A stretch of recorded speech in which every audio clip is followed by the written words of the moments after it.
I have some soundtrack. Can you pick up some soundtrack?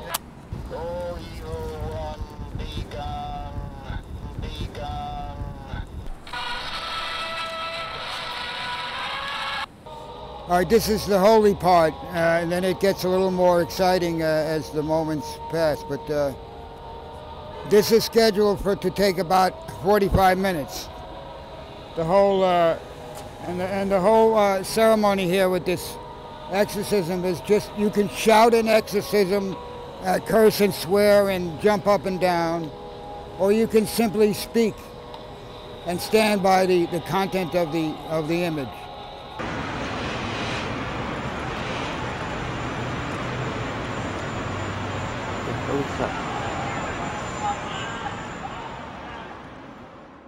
I was in second grade in September 11th, and I was sitting in music class when suddenly I was going home early, and I didn't really understand why I was going home because, you know, it was really early in the morning, like maybe first or second period. And so my mom just took us home. We didn't really ask questions because, you know, it was a really nice day, so we were off from school. And so we went home and we put on the news. It's 8:52 here in New York. I'm Bryant Gumbel. We understand that there has been a plane crash. You're looking at the World Trade Center. We understand that.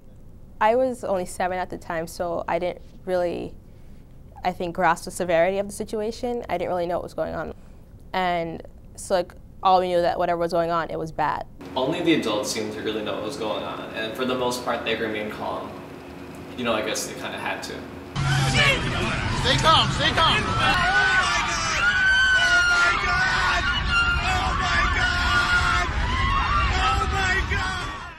I don't remember like knowing exactly what happened until several years later, maybe when I was like in like maybe 4th, 5th grade. Like that's when I really know, like, oh, this is what happened.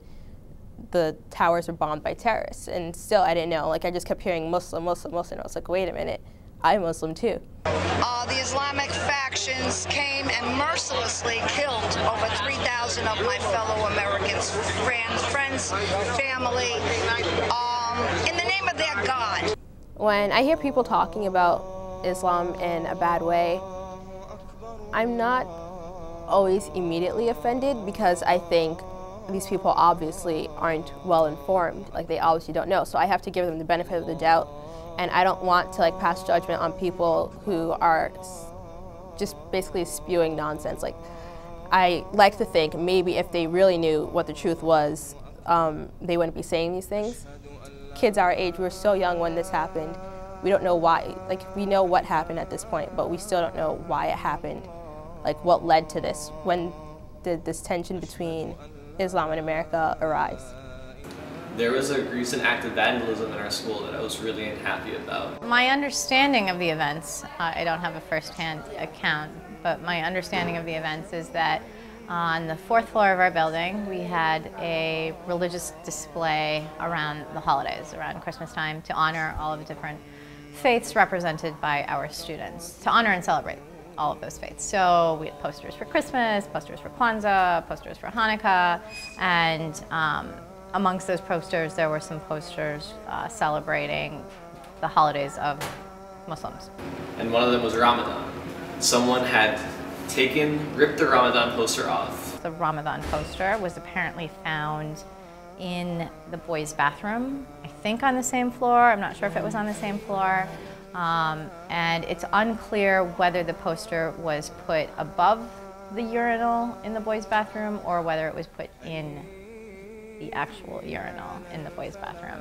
I think regardless of where it was, the symbolism of the location of the boys' bathroom in or on a urinal is pretty scary, pretty egregious, completely offensive. I think that this goes way beyond religion, and religion is sort of used as a scapegoat because there is that difference in religion there. It's like, okay, these people were Muslim. Muslims died in 9/11 too. Muslims are just as, like, there are American Muslims. I'm an American Muslim. Like, I'm born in the United States. I've lived here all my life. I've been a New Yorker all my life. Just because maybe I pray a little differently when I do pray, or I wrap my head when I pray, or fast for 30 days during the holy month of Ramadan. Like, it doesn't really make me that much different from you. We turn now to the debate over the proposed Islamic Center and mosque near Ground Zero. You know, what I'm doing is I'm conducting an exorcism of these two buildings here, this 4547 Park Place and 4951, which we're standing in front of now. These are the two buildings that are supposed to be razed and torn down so that the Mohammedans in there can build a tower. It's called a Rabat. It's not just a mosque, because they already have a mosque on the first floor. Right in here they have a prayer room. I don't understand why they are against the mosque, actually not mosque, Islamic Center that much. I just can't understand. So they gather them in these buildings and they rest, and it's just like a Y. They have exercise, Swimming pool, socialize, conference, a meeting place, or so many social activities. and they build up their strength, and then they go on to the next conquest. It's also funny when people say that this Islamic Center is being built as a victory tower. This is a victory tower. They want to build a victory tower, which is to house, which traditionally houses holy warriors, or what they call the fighters, the mujahideen for the Islamic faith, and they do conversions by the sword. This is an act of war. Our friends, our relatives are here, and we'll never see them again, but I don't want it desecrated with a mosque, which I think is more of a trophy. So they can look over across, and you can see, when you're up at that height, you can see over those buildings, and you can gaze down upon Ground Zero. There's so many skyscrapers in New York City, like, are you kidding me? Like, top of the rock observation deck, Chrysler Building, the Empire State Building, so many apartment buildings are like skyscrapers. So are those all victory towers? Like, what are people gazing down upon? Now they want to make a statement by building their mosque, because that's exactly what the Islamics do. They want to make a statement. They came, they conquered, they killed. Here we are. We don't tolerate this in America. I think that's a question that a lot of people need to ask themselves. Like, what does it mean to be tolerant? What does it mean to be intolerant? I think that a lot of people need to step back and assess the situation before they go out into the streets with these rallies and their signs and trying to translate Arabic into these random, like, phrases. Like, what are you talking? Like, I don't know. I think there is no connection between religion and this Ground Zero. As a Muslim, I support any religious institution.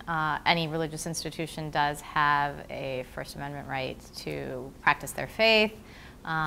So the building of that institution goes along with that amendment. To be able to practice your faith, you need to have institutions where people can do that. I don't think that the proximity to the former World Trade Center should have anything to do with whether or not a mosque is built in that area. I'm very accepting to it being built. I think people are making it into such a big deal. I think America is a democracy and everybody has the right to practice whatever religion or belief they have. It's my personal opinion that they should build the Islamic Center right in the new World Trade Center, the Freedom Tower. I think it's fine here, but I think it would do us even better if we put it right in there. You know, I think in a way it would signify that, you know, America isn't against Islam. I really think that it's important that the Islamic Center be built down here. I think that, you know, one of the things that this country is supposed to be built on is plurality, ethnically and culturally. Resistance to that is one of the reasons that there is tension between the Islamic world and the United States, and I think that building the center down here is something that can combat that and ease those tensions. I also understand why people could potentially be afraid of it or could worry about its proximity. I think some of the remarks made in the media have been very inflammatory and are based on ignorance and not on knowledge. Hi, I'm Bill O'Reilly. Thanks for watching us tonight. The Muslim dilemma, that is the subject of this evening's Talking Points memo. So, in case you just got back from Easter Island, I, your humble correspondent, am causing trouble once again. Today on The View, the ladies addressed the shootout I had with them last Thursday when I said that building a mosque near Ground Zero is inappropriate because Muslims killed us there. I'm never really offended, like, oh, if you're saying something bad about Islam, you're saying something bad about me, because I don't think that who I am as a person directly correlates with my religion.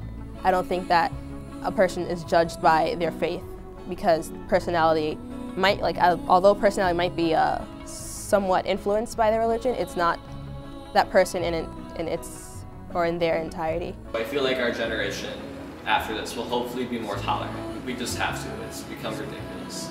So will it ever go away? I hope so. I think that the work of young people, the work of educators, the work of activists, the work of just people who believe in the Constitution, people who believe in free speech, people who believe in being able to practice your faith, being who you are, people who want to celebrate what this country is all about. I think if those people continue to be vocal and continue to educate others, then this challenge will be overcome. I'm trying to be optimistic with everything. I think that, maybe it's just me being naive, but I think that, I don't know how soon in the future, how far away, but eventually there will be some sort of change, maybe like a change of attitude for most people when they realize that these religions are not so different and like these people are not so different. If you get past all this religious stuff and just look at a person for who they are, they can be just like you. Obviously it won't happen like in the blink of an eye, because religious conflicts and cultural conflicts have existed for thousands of years, and I think that it will continue to exist, but slowly but surely it will decline in number, like it will decrease, and people will open their eyes a bit more and just stop judging with hatred and I think lack of knowledge. I think the more people are informed, the better things will get in our world.